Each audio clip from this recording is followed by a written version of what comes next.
Plymouth takes more of an effort. We're so far away from London or any other big sort of industrial city, not industrial city, but away from industry in things like film or music, obviously. So we've almost got to develop our own scene, which I think is quite synonymous with what punk can stand for, is doing it itself. It's that impenetrable kind of southwest thing. Yeah. Which you don't get as much in Bristol. I think Bristol's that kind of little bit closer to everywhere. But a lot of the time I see people sitting around going, oh, it's, you know, it's this and it's Plymouth shit and blah, blah, blah.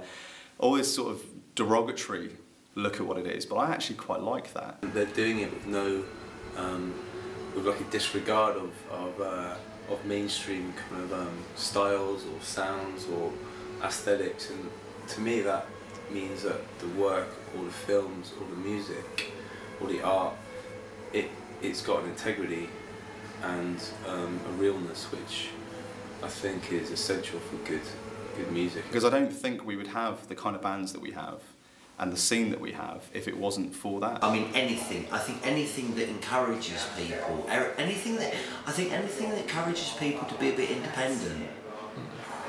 Fantastic.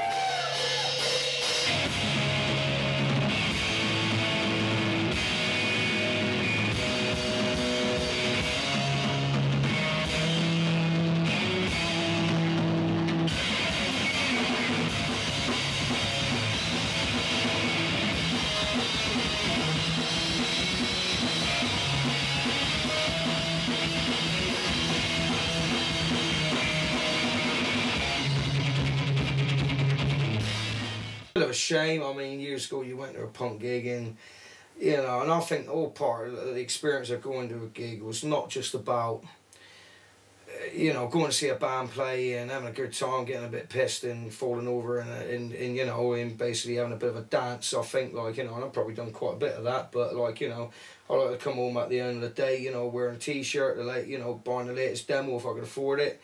You know, and taking away, like, you know, something like, you know, fanzines, like, you know what I mean, and you know, and reading up about what was going on. When I was younger, going to gigs and stuff at the Cooperage and things, you know, I don't know, there's just something different about seeing all these posters everywhere and people handing you flyers and, have you heard about this band? No. Well, here's their CD, but they were in this magazine last week and this person said this about them, and there's less of that. I think it suffered, but it's been replaced, because I think at the moment there's a lot of good things that have come out of the whole kind of like wonderful World Weary web side of things.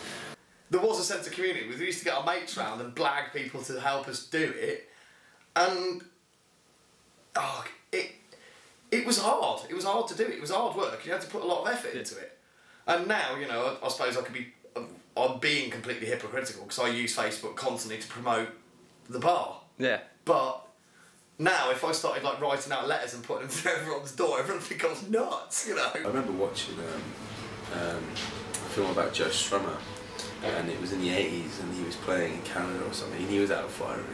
He said, you know, you've got to work for your audience, kind of thing. But, you know, things change and evolve, and for Dan rules, you know, our flyering would be done on the computer, you know, and putting things up and making videos and putting those online so people can see what's going on and trying to create excitement and stuff like that through that, as well as posters and word of mouth. It feels good afterwards to know you've just done things the old way, you know. But it's obviously enabled people to have a much wider catchment of possible, you know, gig goers or people interested in your music, so it can only be a good thing. But like you said, if it enables bands to set up something when they haven't got anything to prove for it, I think those bands will just fall through the net anyway. You know?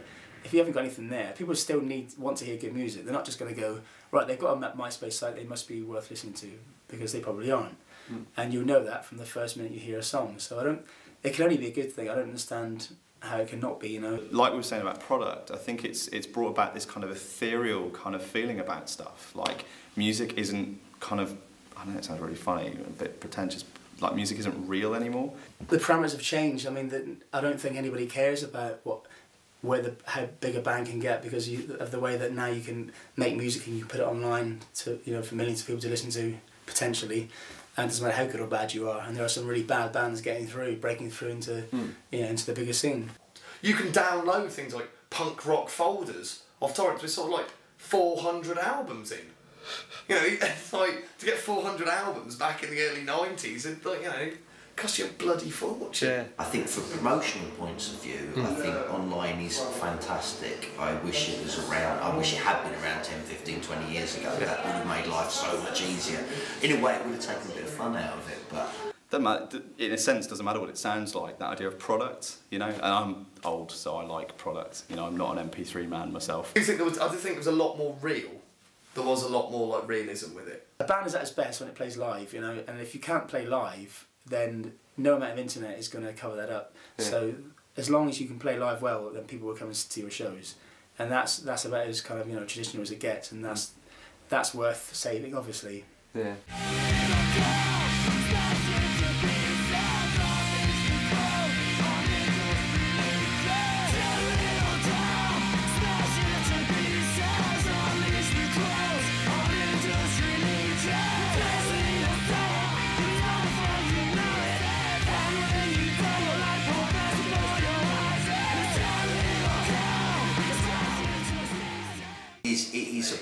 It is about community. It is about community, because I feel that to me is the reason why I have such a loyalty and such a love to the Plymouth scene,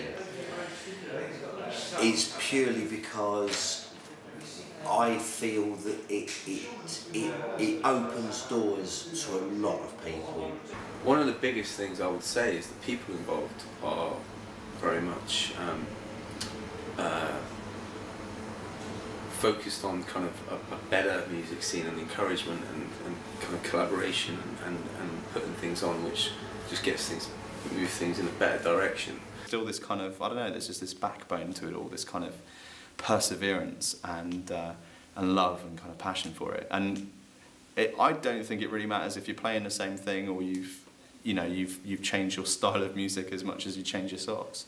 I think that as long as people are doing it and they really believe in it and they really love it, then that's all that really matters, really. If somebody doesn't think there's a good punk scene in Plymouth, then they should create a good punk scene in Plymouth. Because all it is people doing stuff. So if someone's moaning and they're not doing anything, then they should leave, you know? If they want to get, or you know, create something themselves. That's all it's ever been about, it's just people doing stuff. I'm tired of complications. I'm tired of making do. I'm tired of celebrations. Oh, oh, oh, I'm leaving them to you. We're jumping over wisdom and falling on our fears. Oh Lord, I need the pressure. I think, again, Plymouth has this amazing ability to just get on with what it does.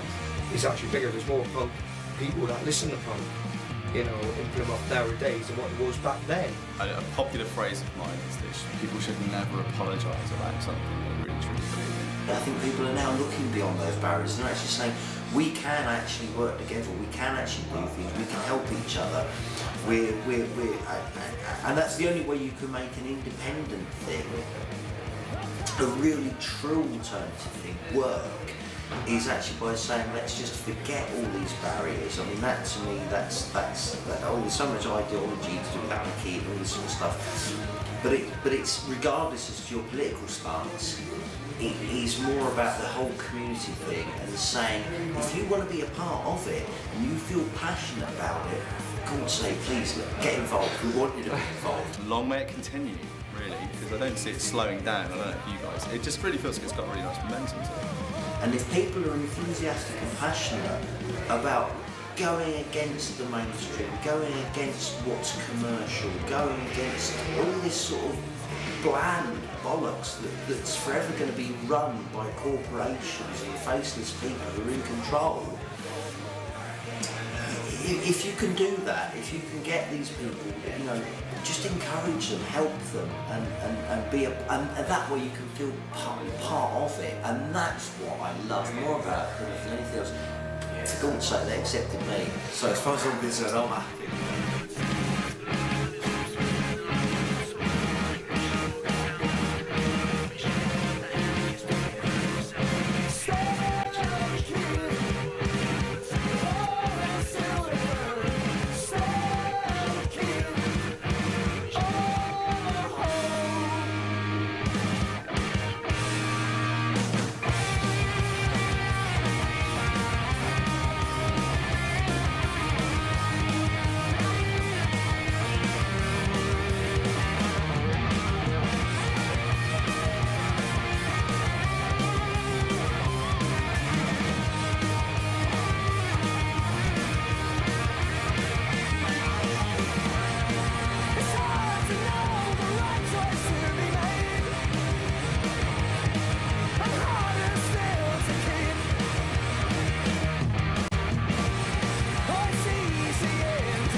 The music is alive and real, and it's got integrity, and that's crucial. I think that's what drummer.